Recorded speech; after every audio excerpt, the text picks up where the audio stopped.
नमस्कार, आप देख रहे हैं द न्यूज बर्ड और मैं हूं आपके साथ पूजा। खबरों पर जाने से पहले एक नजर डालते हैं टॉप हेडलाइंस पर।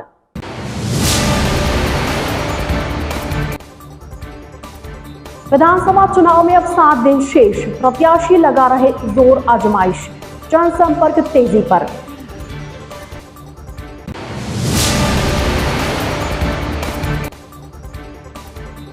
सतरंगी सप्ताह में जगा रहे मतदान के प्रति जागरूकता।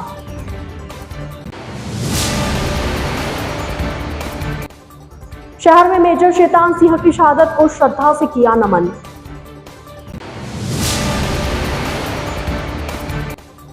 गांधी परिवार टाइगर और जमीन देखने ही आता, कांग्रेस लूट और झूठ की सरकार, जोशी। तो ये थी हेडलाइंस और अब खबरें विस्तार से। विधानसभा चुनाव को महज 7 दिन बाकी है। अगले शनिवार यानी 25 नवंबर को प्रदेश में विधानसभा चुनाव संपन्न कराए जाएंगे। प्रशासनिक तौर पर तैयारियां लगभग पूरी हो चुकी है। वहीं जिले के 10 विधानसभा क्षेत्रों में खड़े प्रत्याशियों की ओर से आजमाइश भी देखने को मिल रही है। जनसंपर्क के साथ डोर टू डोर लोगों से मिलकर अपनी योजनाएं बताने के साथ ही उनकी समस्याओं को भी सुन रहे हैं। कई प्रत्याशियों को सिक्कों से तो कई फलों से तोला जा रहा है। आम आदमी पार्टी के शहर विधानसभा प्रत्याशी रोहित जोशी ने भी अपना चुनाव प्रचार तेज करते हुए पहले शनि मंदिर में दर्शन किए, फिर जनसंपर्क के लिए निकल गए।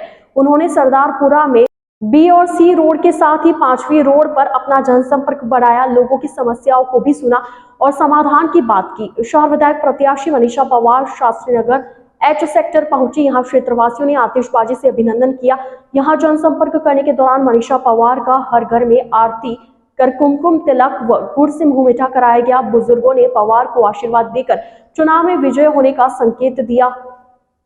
जनसंपर्क करने के दौरान जिला अध्यक्ष नरेश जोशी, पार्षद दौलत सिंह साखला सहित बड़ी संख्या में महिलाएं, पुरुष व युवा मौजूद रहे। वहीं भगत की कोठी, रामदेव मंदिर, गुर्जरों का बास क्षेत्र स्थित जोगमाया मंदिर में प्रत्याशी मनीषा पवार ने दर्शन किए। मंदिर के पुजारी ने मनीषा पवार को आशीर्वाद देते हुए क्षेत्र में पिछले कार्यकाल के दौरान कराए गए विकास कार्यों के लिए आभार जताया। इधर भाजपा के शहर विधानसभा प्रत्याशी अतुल भंसाली ने सरदारपुरा क्षेत्र में अपनी धर्मपत्नी नुपुर भंसाली और केंद्रीय मंत्री गजेंद्र सिंह के साथ मिलकर शनिवार को जनसंपर्क किया।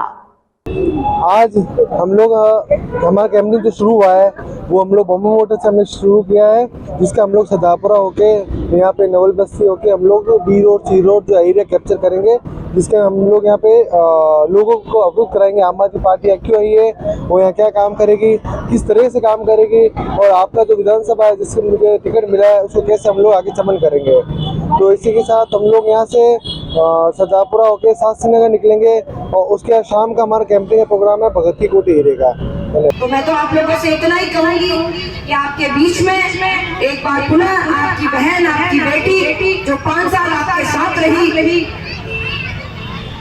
आपका विश्वास, आपका प्यार, आपका स्नेह मांगने आई है और मुझे थोड़ी सी भी कोई कमी नहीं लग रही है। मुझे पूरा विश्वास है कि जो चुंदड़ी आपने मुझे ओढ़ाई है उसकी लाज आप रखोगे और 25 तारीख को हाथ के निशान पर बटन दबा के यहाँ से हजारों वोटों से हम जीतेंगे और मुख्यमंत्री जी को पुनः मुख्यमंत्री बनाएंगे। आप लोग ने मुझे बुलाया, मान सम्मान दिया, इसके लिए बहुत बहुत धन्यवाद।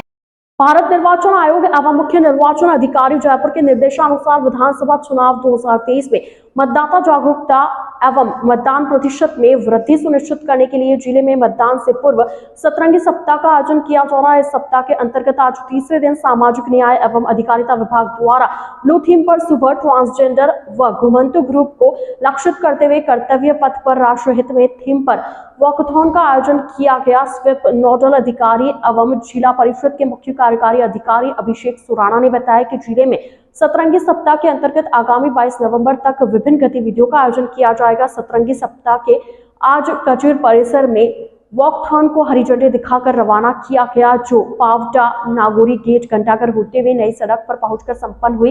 इस वॉकथॉन के जरिए मतदाताओं को मतदान के लिए प्रेरित किया गया। उन्होंने मतदाताओं से अपील करते हुए कहा कि लोकतंत्र में भागीदारी सुनिश्चित करने के लिए मतदान दिवस पर बूथ जाकर अपने मत का अवश्य प्रयोग करें। स्वीप नोडल अधिकारी अभिषेक सुराणा ने बताया कि सतरंगी सप्ताह के तहत 19 नवंबर को सामाजिक न्याय एवं अधिकारिता विभाग द्वारा ग्रीन थीम पर सुबह 10 बजे विशेष योग्यजन ग्रुप को लक्षित करते हुए हम भी सक्षम राष्ट्र भी सक्षम थीम पर कचहरी परिसर, नई सड़क से जालोरी गेट से 5वीं रोड से बॉम्बे मोटर्स चौराहा से आखलिया तक ट्रॉय स्कूटी रैली का आयोजन किया जाएगा। नमस्कार। देखिए, आज जो हमारा सतरंगी सप्ताह चल रहा है, वोटर पार्टिसिपेशन को बढ़ाने के लिए जो स्वीप गतिविधियां हैं, उसके अंतर्गत चुनाव से पहले का जो एक हफ्ता है उसमें हम अलग अलग गतिविधियां कर रहे हैं।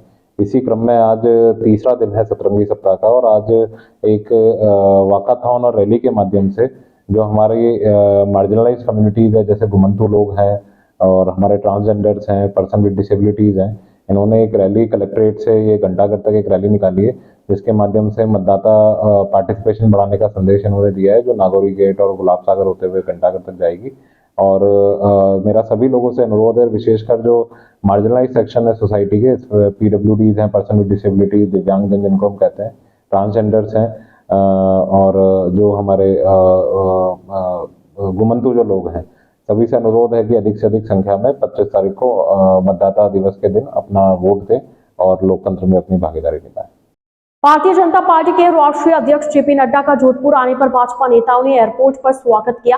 भाजपा के राष्ट्रीय अध्यक्ष जेपी नड्डा जोधपुर जिले के बिलाड़ा व ओसिया विधानसभा क्षेत्र के भाजपा प्रत्याशियों के समर्थन में आमसभा को संबोधित करने जोधपुर आए थे। जोधपुर पहुंचने पर उनका एयरपोर्ट पर केंद्रीय जल शक्ति मंत्री गजेंद्र सिंह शेखावत ने स्वागत किया। केंद्रीय मंत्री शेखावत ने कहा कि राष्ट्रीय अध्यक्ष का स्वागत करके हर्ष और गर्व का अनुभव किया। उनका आना हम कार्यकर्ताओं के लिए अत्यंत उत्साहजनक है। इस दौरान भाजपा के राष्ट्रीय मंत्री और भाजपा सह प्रभारी विजया राहटकर भी उपस्थित रहे। नड्डा आज शाम को जोधपुर शहर में सरस डेयरी स्थित नोवोटेल गार्डन में विजय संकल्प बुद्ध सम्मेलन को संबोधित करने वाले थे, लेकिन यह कार्यक्रम स्थगित हो गया। भारतीय जनता पार्टी के प्रदेश अध्यक्ष सीपी जोशी ने कहा कि गांधी परिवार राजस्थान में सिर्फ और सिर्फ दूरबीन लेकर टाइगर देखने और जमीन देखने के लिए आता है। उन्हें जनता से कोई सरोकार नहीं। कांग्रेस लूट और झूठ की सरकार है। वे आज जोधपुर प्रवास पर मीडिया से मुखातिब हुए।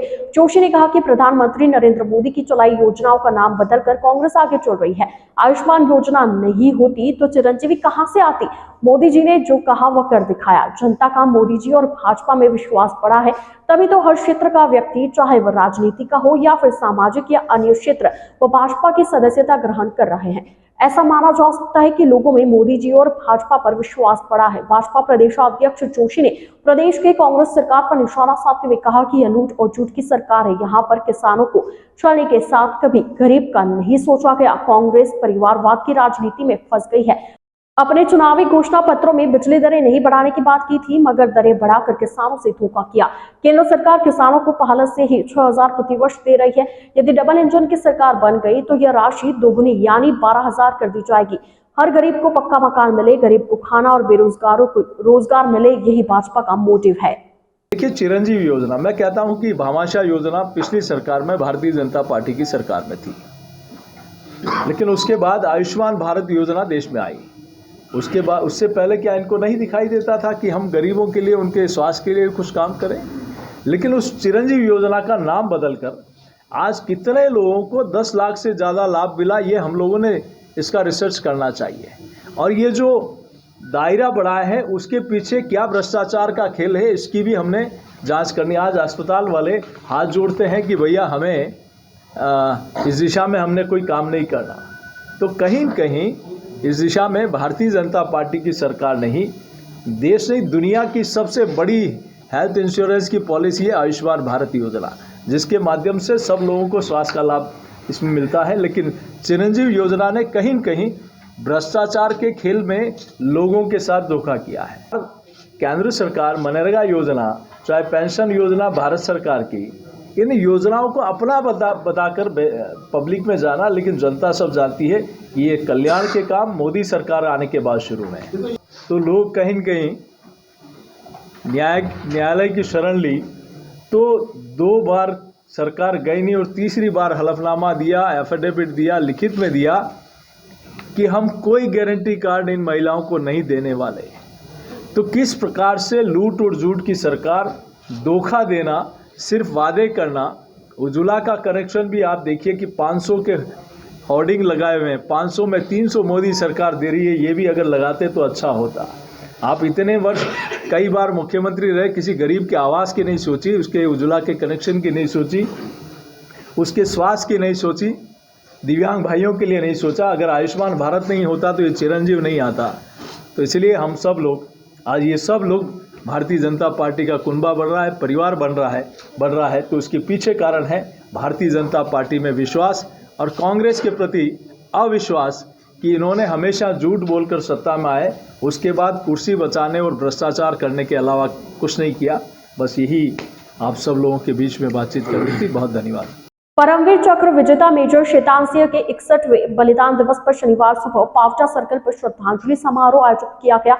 इस अवसर पर सेना सहित पुलिस व प्रशासनिक अधिकारियों, उनके परिजनों और शहरवासियों ने उनकी प्रतिमा पर पुष्पांजलि अर्पित की। जिला सैनिक कल्याण अधिकारी जोधपुर कर्नल दलीप सिंह खंगारोत ने बताया कि भारत चीन युद्ध में दुश्मन सेना के दांत खट्टे करने वाले परमवीर चक्र विजेता मेजर शैतान सिंह का शहीद दिवस शनिवार को श्रद्धापूर्वक मनाया गया। इस अवसर पर पावटा स्थित सर्कल पर उनकी प्रतिमा पर श्रद्धा सुमन अर्पित किए गए। यहाँ उनकी प्रतिमा पर प्रतिवर्ष उनके बलिदान दिवस पर सेना की तरफ से श्रद्धांजलि कार्यक्रम आयोजित किया जाता है। इस दौरान श्रद्धांजलि समारोह में सेना के अधिकारी, गौरव सैनिक, पुलिस व जिला प्रशासन के अधिकारी, गणमान्य लोगों ने उन्हें श्रद्धांजलि अर्पित की। सबसे पहले परमवीर मेजर शैतान सिंह के पौत्रे ऋतु सिंह ने पुष्प चक्र अर्पित कर श्रद्धांजलि दी। सेना की ओर से आरजी ब्रिगेड कमांड के ब्रिगेडियर विकास चौधरी, कर्नल रतनदीप खान ने कर्नल वेटरन सब एरिया की ओर से पुष्प चक्र अर्पित किया। समारोह में doctor Mahendra Singh Rathore, Bishan Singh soda, Jalam Singh, Shri Hanwant educational society के सचिव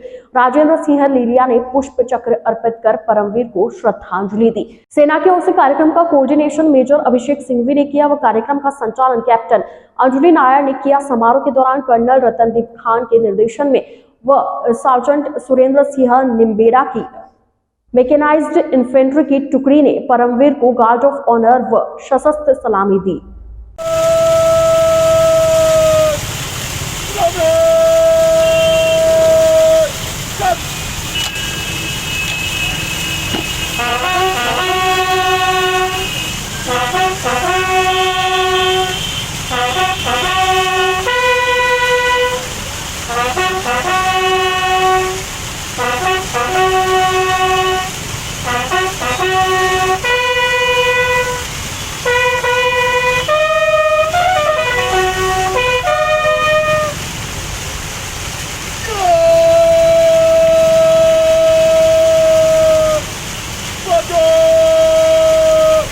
मना रहे हैं।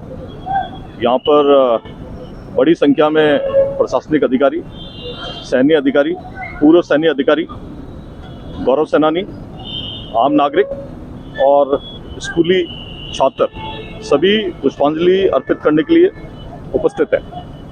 मेजर शैतान सिंह जी का जन्म 1 दिसंबर 1924 में फालूदी तहसील के बानासर गांव में कर्नल हेम सिंह जी भाटी के घर में हुआ था। इन्होंने अपनी जो शिक्षा थी वो जोधपुर स्थित चौपासनी स्कूल और जसवंत कॉलेज में प्राप्त की। इसके बाद में इन्होंने यहाँ पे स्टेट फोर्सेस ज्वाइन की और आज़ादी के बाद में जब स्टेट फोर्सेस और इंडियन आर्म फोर्सेस का मर्जर हुआ तो इनका तबादला कुमाऊं रेजिमेंट की 13वीं बटालियन में कर दिया गया। ये कुमाऊं रेजिमेंट में 40 कंपनी कमांडर थे और भारत चीन युद्ध के दौरान ये चुसूल सेक्टर में रेजिंगला पोस्ट पे तैनात थे अपने 124 अहीर जवानों के साथ में। 18 नवंबर 1962 को चीनी सेना ने रेजिंगला पोस्ट पर हमला बोल दिया और चीन की तादाद, फौज की तादाद तकरीबन 5000 सैनिक थी। वहाँ पे मेजर शैतान सिंह जी ने अपनी कंपनी के साथ में डट के चाइनीज़ का मुकाबला किया और इस युद्ध में तकरीबन 1300 चाइनीज़ हलाक हो गए और बड़ी संख्या में घायल हो गए और चाइना को इस युद्ध में बहुत शिकस्त मिली। इस युद्ध में मेजर शैतान सिंह जी सहित 114 जवान शहीद हो गए और मेजर शैतान सिंह जी को मरणोपरांत इस देश के सबसे सर्वश्रेष्ठ वीरता पुरस्कार परमवीर चक्र से नवाजा गया। इस युद्ध की कुछ अहम बातें ये है कि ये युद्ध 17,000 फुट की ऊंचाई पे लड़ा गया था। ये जो इलाका था हाई एल्टीट्यूड एरिया था और ये एक एक्सट्रीम कोल्ड क्लाइमेट रीजन में आता है जहाँ के तापमान शून्य से अमूमन 20 या 25 डिग्री नीचे रहता है। ये विश्व की एक ऐसी एकमात्र लड़ाई थी। हमारे पास में उस टाइम में एक्सट्रीम कोल्ड क्लाइमेट क्लोथिंग नहीं हुआ करती थी। हमारे सैनिक साधारण कपड़ों में तैनात थे। हमारे जो हथियार थे वो पुरानी शैली के थे। 303.303 बोल्ट एक्शन राइफल्स थी और जो अनुपात था इंडियन आर्मी का और जो चाइनीज आर्मी का वो 1:40 था। मतलब कि एक सैनिक पे 40 एक हिंदुस्तानी सैनिक पे 40 चाइनीज सैनिक थे। और उस दूसरी तरफ चाइनीज के पास में आर्टिलरी थी, उनके पास में आधुनिक हथियार थे और उनके पास में पूरा जो ACC कोल्ड क्लाइमेट क्लोथिंग और साजो सामान था।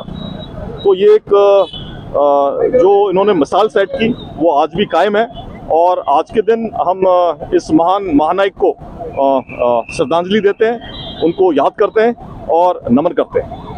जय हिंद। राजस्थान प्रशासनिक सेवा परीक्षा में चौथी रैंक अर्जित करने वाले विश्वजीत का आज जोधपुर पहुंचने पर स्वागत किया गया। परिवार के लोगों ने उनका भावभीनी अभिनंदन किया। विश्वजीत ने मीडिया से बातचीत में कहा कि परफेक्ट कुछ नहीं होता है, हम जो करते हैं उसमें कुछ ना कुछ कमी रह जाती है, मगर हमें डिप्रेस नहीं होना चाहिए, फिर से नई शुरुआत करनी चाहिए, बिना तनाव की तैयारी की जानी चाहिए। उन्होंने अपनी सफलता का श्रेय स्प्रिंग बोर्ड एकेडमी के साथ अपने गुरु मनोहर को दिया। उनका कहना है कि गुरु मनोहर ने हर बार उन्हें मोटिवेट किया। उनके चयन के बाद समस्याओं के निराकरण को लेकर उद्देश्य रहेगा, जिसमें सोशल, हंगर आदि पर ध्यान दिया जाएगा। हाँ, ये RS 2021 मेरा दूसरा प्रयास था। पहले प्रयास में मुझे सहकारिता विभाग में सहायक रजिस्ट्रार का पद आवंटित हुआ था और पढ़ाई के घंटों की बात की जाए तो निरंतर रूप से मैंने कम से कम 5 से 6 घंटे पढ़ाई की। लेकिन जैसे जैसे परीक्षा निकल आती तो उसके अनुसार 10 से 12 घंटे भी पढ़ाई की। अपने बारे में कुछ बताएं, कहाँ से हैं, क्या है? हाँ सर, मैं जोधपुर से हूँ और मैंने स्कूलिंग अपनी जोधपुर से ही कर रखी है और ग्रेजुएशन मैंने Malviya national institute of technology Jaipur से कंप्लीट किया है, BTech मैकेनिकल इंजीनियरिंग में।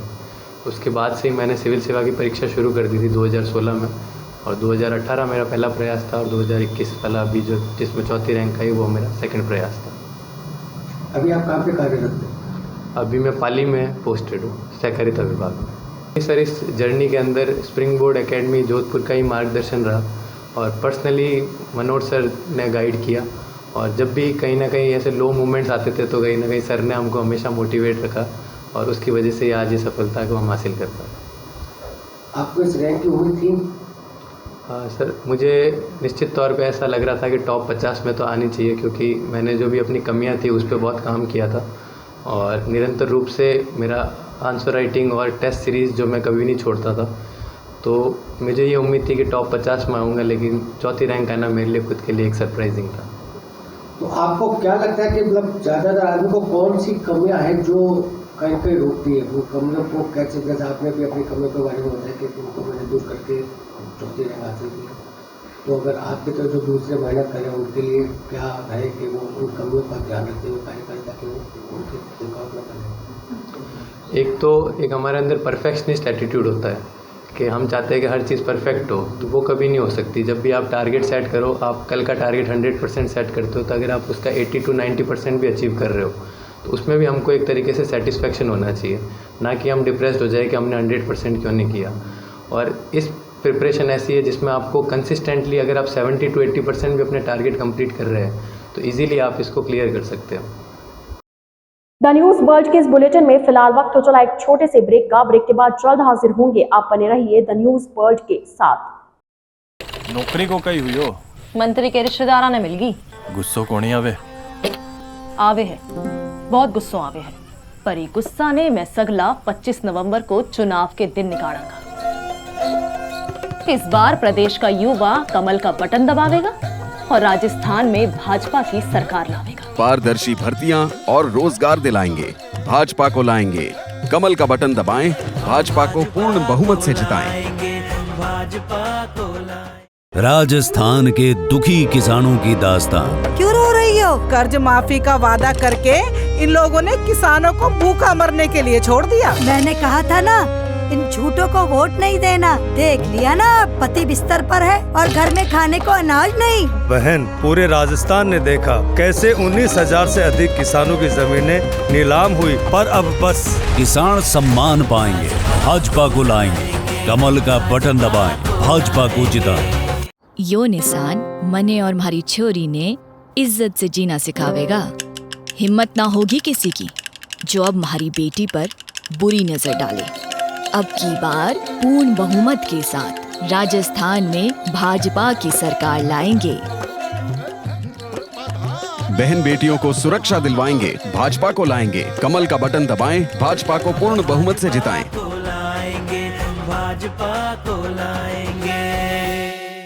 राजस्थान के शिक्षित बेरोजगारों की दास्तान।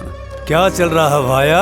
और क्या चलेगा, 5 साल से अपनी किस्मत को कोस रहा हूँ। जिनको रोजगार लाने के लिए वोट दिया उन्होंने ही बेरोजगार कर दिया। मैंने कहा था ना, इन भ्रष्ट लोगों को वोट देना मतलब सर पर मुसीबत मोल लेना। देख लिया ना अब। इसने क्या, पूरे राजस्थान ने देखा कि कैसे 17 बार इन्होंने पेपर लीक करवाए, लाखों युवाओं के सपने बर्बाद किए। पर अब बस, अब परिवर्तन आएगा, युवा रोजगार पाएंगे, भाजपा को लाएंगे। कमल का बटन दबाएं, भाजपा को जिताएंगे।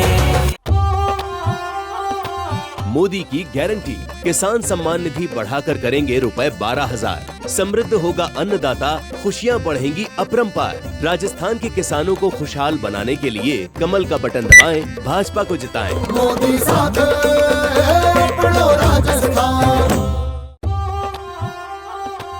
मोदी की गारंटी, रुपए 450 में गरीब महिलाओं को गैस सिलेंडर मिलेगा। बिना टेंशन रसोई में भोजन पकेगा। राजस्थान की महिलाओं का सम्मान लौटाने के लिए कमल का बटन दबाएं, भाजपा को जिताएं। मोदी साथ राजस्थान। मोदी की गारंटी, 2.5 लाख सरकारी नौकरी से खुलेंगे तरक्की के द्वार। युवाओं के जीवन में आएगी खुशियों की बहार। राजस्थान के युवाओं को रोजगार दिलाने के लिए कमल का बटन दबाएं, भाजपा को जिताएं। मोदी साथ राजस्थान। ब्रेक के बाद आपका स्वागत है। कार्तिक माह के शुक्ल पक्ष की पंचमी तिथि आज लाभ ज्ञान पंचमी के रूप में मनाई गई। इस अवसर पर कई स्थानों पर धार्मिक कार्यक्रमों का आयोजन भी किया गया। ज्ञान पंचमी पर्व पर जैन धार्मिक स्थलों में प्राचीन ग्रंथों का पूजन किया गया। श्री जैन श्वेतांबर मूर्ति पूजक तपागच्छ संघ के तत्वावधान में आज ज्ञान पंचमी की आराधना ज्ञान आगम साहित्य सूत्रों की सजावट व आराधना के साथ की गई। संघ प्रवक्ता धनराज विनायकिया ने बताया कि नगर स्थित रत्नप्रभ धर्मकिया भवन में मुनि सिद्धचंद्र सागर साध्वी नय प्रज्ञा मोक्षरता आदि के सानिध्य में ज्ञान पंचमी को लेकर 2 दिवसीय ज्ञान साहित्य आगम सूत्रों की सजावट व श्रृंगार कर महिमा गुणगान किया गया। उत्तर भारत के पहाड़ी इलाके में हो रही बर्फबारी के चलते प्रदेश के मौसम में सर्दी का असर अब तेजी से बढ़ने लगा है। मारवाड़ में दीपावली के बाद से ही सर्दी की रंगत तेज होने लगी है। पिछले 3-4 दिनों से शहर में सुबह के समय कोहरा छाया रहता है, जिससे सर्दी का एहसास बढ़ गया है। सूर्यनगरी में शनिवार की सुबह से ही कोहरा छाया रहा। धूप बिल्कुल मंद पड़ने से सर्दी का एहसास बढ़ गया। लोगों ने अब गर्म लबादे भी ओढ़ने शुरू कर दिए हैं। शाम होने के साथ सर्दी में इजाफा होने लगा है। आसमान में बादलों का डेरा बना हुआ है। मौसम विभाग की माने तो आगामी कुछ दिनों में सर्दी की चमक बढ़ने के आसार है। तापमान में गिरावट दर्ज होने लगी है। जयनारायण व्यास विश्वविद्यालय के हिंदी विभाग द्वारा महाकवि कुंवर चंद्र प्रकाश सिंह के जन्म शताब्दी वर्ष के उपलक्ष्य में महाकवि कुंवर चंद्र प्रकाश सिंह का साहित्यिक अवदान विषयक 1 दिवसीय संगोष्ठी का आयोजन किया गया। अतिथियों ने मां सरस्वती प्रतिमा के समक्ष दीप प्रज्वलन एवं पुष्पार्चन कर कार्यक्रम का विधिवत शुभारंभ किया। जेएनयू हिंदी विभाग के कार्यक्रम संयोजक मीता सोलंकी ने बताया कि समारोह के मुख्य अतिथि पद्मभूषण डॉक्टर नारायण सिंह माणकलाल थे। उन्होंने कुंवर चंद्र प्रकाश सिंह के जीवन की कुछ अज्ञात बातों को साझा करते हुए उनकी सहृदय रचनाकार के इतर दबंग छवि को उजागर करते हुए विद्यार्थी काल में प्राप्त उनके सानिध्य के लिए स्वयं को भाग्यशाली बताया। इससे पहले हिंदी विभाग के अध्यक्ष प्रोफेसर डॉक्टर महिपाल सिंह राठौर ने स्वागत उद्बोधन में कुंवर चंद्र प्रकाश सिंह को हिंदी विभाग की उन्नयन परंपरा को घोषित करने वाला अग्रदूत बताया।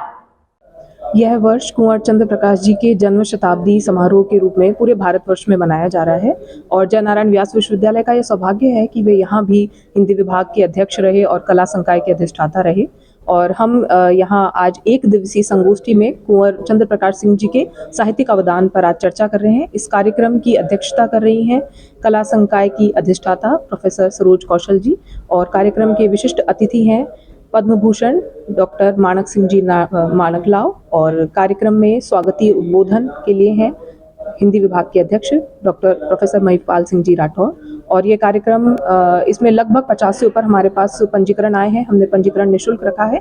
एक दिवसीय ये संगोष्ठी है। धन्यवाद। आपका परिचय? मैं डॉक्टर मीता सोलंकी, हिंदी विभाग जयनारायण व्यास विश्वविद्यालय। इस कार्यक्रम की मैं संयोजक। संत श्री शांतेश्वर महाराज के पावन सानिध्य में संत श्री अजनेश्वर धाम में 8 दिसंबर से 16 दिसंबर तक दोपहर 12:15 से 5 बजे तक श्री रामायण कथा का पाठ आयोजित किया जाएगा। इसको लेकर पोस्टर विमोचन का शनिवार को कार्यक्रम हुआ। शांतेश्वर महाराज ने कहा कि आगामी 8 दिसंबर से 16 दिसंबर तक श्री रामायण कथा पाठ का आयोजन किया जाएगा। आज इसका पोस्टर विमोचन हुआ। दोपहर 12:15 बजे से शाम 5 बजे तक श्री रामायण कथा का पाठ होगा। इसमें क्षमाराम महाराज द्वारा यह पाठ किया जाएगा। रामायण पाठ का आयोजन new Chandpur road Sivanchi gate Sant Shri Ajneshwar धाम पर रखा गया है। श्री रामायण कथा के कार्यक्रम के पोस्टर का विमोचन शनिवार को संत श्री 1008 श्री शांतेश्वर महाराज ने किया। सूर्य नगरी जोधपुर नगरी में श्री अजनेश्वर धाम स्थल में कथा का रसपान का आयोजन हो रहा है। श्री तुलसीदास जी महाराज की पावन वर्षीय उत्सव के उपलक्ष्य में श्री गुरु शांतेश्वर जी महाराज के सानिध्य में श्री आध्यात्मिक रामायण का कथा का आयोजन हो रहा है। उसमें श्री शीतल पीठाधीश्वर श्री क्षमाराम जी महाराज व्यासपीठ पर आसीन हो गए और अपनी ओजस्वी तपस्वी मनस्वी वाणी से कथा का रसपान कराएंगे। सभी जोधपुर नगर वासियों से, श्रद्धालु भक्तों से श्री बाप जी का आदेश है, अनुग्रह है और अभिनय है कि सभी ज़्यादा से ज़्यादा पधारकर कथा का रसपान का श्रवण करके अपना जीवन कृतार्थ करें और अपना ज्ञान भक्ति मार्ग प्रशस्त करके अपने जीवन को कृत्य करते करें। और सतगुरु देव की जय। दिसंबर से 16 दिसंबर तक का निर्धारित किया गया है और समय है 12 बजे से दोपहर शाम को 5 बजे तक कथा का आयोजन रहेगा। 17 तारीख को सुंदरकांड का पाठ का आयोजन होगा और कथा सभी भक्तों के शिवांची गेट से टैक्सी का विशेष व्यवस्था रहेगी आने जाने की। डॉक्टर एसएन मेडिकल कॉलेज में न्यूरो सर्जरी और एनाटॉमी विभाग मिलकर सीवी जंक्शन के डेवर्क वर्कशॉप का आयोजन आज से शुरू हो गया। पहले लाइव सर्जरी दिखाकर वर्कशॉप का आगाज किया गया। डॉक्टर्स की तरफ से सर्जरी के माध्यम से इसे समझाया गया। रविवार को भी वर्कशॉप का आयोजन रहेगा। इसमें देश भर के न्यूरो सर्जन एकत्रित होंगे, अपने अनुभव साझा करेंगे और लाइव सर्जरी कर नए न्यूरो सर्जन डॉक्टरों को गंभीर ऑपरेशन के गुर सिखाएंगे। न्यूरो सर्जरी विभाग के विभागाध्यक्ष डॉक्टर शरद थानवी ने बताया कि वर्कशॉप के पहले दिन एमडीए में लाइव सर्जरी की जाएगी, जिसका प्रसारण ऑडिटोरियम में किया जा रहा है। आधे दिन बाद न्यूरो सर्जन वर्कशॉप में अनुभव साझा किया। आज 2 लाइव सर्जरी को दिखाया गया। उन्होंने बताया कि एनाटॉमी विभाग के संयुक्त तत्वावधान में कैडेवर व हेड्स ऑन किया जाएगा। वर्कशॉप में एक्स दिल्ली, पीजीआई चंडीगढ़, मुंबई, जयपुर के न्यूरो सर्जन भाग लेंगे। न्यूरो सर्जरी की ये नेशनल कॉन्फ्रेंस हो रही है। इसमें सीएमई एंड वर्कशॉप हुए हैं। सुबह के सेशन में हमारे 2 लाइव सर्जरी हुई थी। उसमें एक तो सीवी जंक्शन की सर्जरी थी, इसमें C2 का फ्रैक्चर था, जिसको C1 C2 इसको फिक्सेशन किया गया, जो कि डॉक्टर अतुल गोयल है, जो कि बॉम्बे के एम हॉस्पिटल के नामचीन न्यूरो सर्जन है। अभी टाटा मेमोरियल और लीलावती और बॉम्बे हॉस्पिटल में है, अभी वहाँ से रिटायर हो चुके हैं। इंटरनेशनली नोन है और ऑल ओवर द वर्ल्ड उनकी काफ़ी पहचान है। सेकेंड सर्जरी हुई थी कि इंट्रावेंट्रिकुलर ट्यूमर था, केवर्नोमा था, उसको भी डॉक्टर गोयल साहब ने किया। दोनों पेशेंट ऑपरेट हो चुके हैं, दोनों ठीक है। सेकेंड जो लंच के बाद सेशन है उसमें CMEs हुई है, उसमें स्कल बेस की और सीवी जंक्शंस की सर्जरीज के बारे में विभिन्न जो विशेषज्ञ ऑल ओवर इंडिया से आए हुए हैं वो अपना शोध प्रस्तुत कर रहे हैं। इसमें जयपुर से डॉक्टर असीम कटारिया, डॉक्टर VD सिन्हा, अहमदाबाद से डॉक्टर कल्पेश शाह, डॉक्टर सुरेश नायर त्रिवेंद्रम से आए हैं, जो कि स्कल बेस सोसाइटी के प्रेसिडेंट हैं। डॉक्टर BS सर्मा साहब जो दिल्ली एम्स के HOD है, दिल्ली एम्स के HOD डॉक्टर काले साहब आए हुए हैं, SS काले साहब आए हुए हैं, डॉक्टर अतुल गोयल है और काफ़ी न्यूरो सर्जन और जोधपुर के न्यूरो सर्जन जो सीनियर मोस्ट हैं, नगेंद्र शर्मा जी, डॉक्टर SN मथुरिया और डॉक्टर सुनील गर्ग, जो हमारे सेक्रेटरी हैं, सब मिलकर हम लोग कर रहे हैं। हमारे प्रिंसिपल डॉक्टर दिलीप कच्छावा साहब जो कि इस कॉन्फ्रेंस के पैटर्न हैं, उसके गाइडेंस में सारा ये काम हो रहा है और होपफुली ये शाम तक होगा। नेक्स्ट कल जो होगा वो कैडेवरिक वर्कशॉप होगी, उसमें जो कैडेवर पे स्किल सीवी जंक्शन और स्किल बेस्ड सर्जरी की स्किल्स जो स्पेशलिस्ट न्यूरो सर्जन बाहर से आए वो सिखाएंगे, क्योंकि यंग न्यूरो सर्जन हैं या जो न्यूरो सर्जरी में MCH कर रहे हैं उनको ये अच्छी अपॉर्चुनिटी है कि वो उसके बारे में वो खुद प्रैक्टिस करें, हैंड्स ऑन करें और जिससे वो आगे के लिए अपने आप को अच्छा सर्जन बना सकें। शहर के बासनी औद्योगिक क्षेत्र द्वितीय चरण गली नंबर 6 में शनिवार की सुबह एक ट्रांसपोर्ट गोदाम में भीषण आग लग गई। हादसे में जनहानि नहीं हुई मगर लाखों का माल जलकर नष्ट हो गया। बासनी शास्त्री नगर फायर स्टेशन से पहुंचे दमकलों ने आग को घंटे भर में काबू पाया। आग लगने का कारण प्रथम दृष्टया सामने नहीं आया है, मगर माना जा रहा है कि गोदाम के तल पर लगे बिजली वायरों में शॉर्ट सर्किट के बाद यह आग लगी होगी। फिलहाल इस बारे में पड़ताल की जा रही है। ट्रांसपोर्ट मालिक की तरफ से अभी पुलिस में कोई रिपोर्ट नहीं दी गई। दमकल सूत्रों के मुताबिक बासनी गली नंबर 6 में शिव शक्ति नाम से ट्रांसपोर्ट कंपनी का गोदाम है। सुबह यहां पर आग लगने की जानकारी पर दमकल को वहां भेजा गया, मगर अन्य गाड़ियां भेजने के साथ शास्त्रीनगर फायर स्टेशन से भी गाड़ियों को बुलाया गया। आग लगने से गोदाम में रखा ट्रांसपोर्ट सामान जलकर नष्ट हो गया। गोदाम में दोपहर तक धुआं उड़ता देखा गया। आग लगने का कारण सामने नहीं आया। 7-8 गाड़ियों ने मिलकर घंटे भर बाद आग को काबू में किया। फिलहाल मौके पर एक दमकल को एहतियात के तौर पर खड़ा रखा गया है। आइए चलते चलते एक बार फिर नजर डालते हैं आज की टॉप हेडलाइंस पर।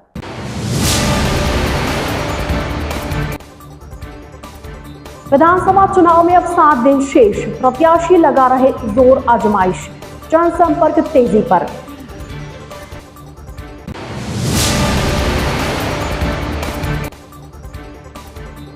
सतरंगी सप्ताह में जगा रहे मतदान के प्रति जागरूकता।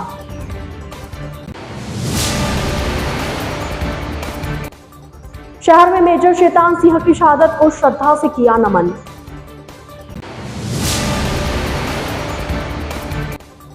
गांधी परिवार टाइगर और जमीन देखने ही आता, कांग्रेस लूट और झूठ की सरकार, जोशी। तो आज के इस बुलेटिन में फिलहाल के लिए इतना ही। अब दीजिए इजाजत पूजा को और आप बने रहिए द न्यूज वर्ल्ड के साथ। नमस्कार।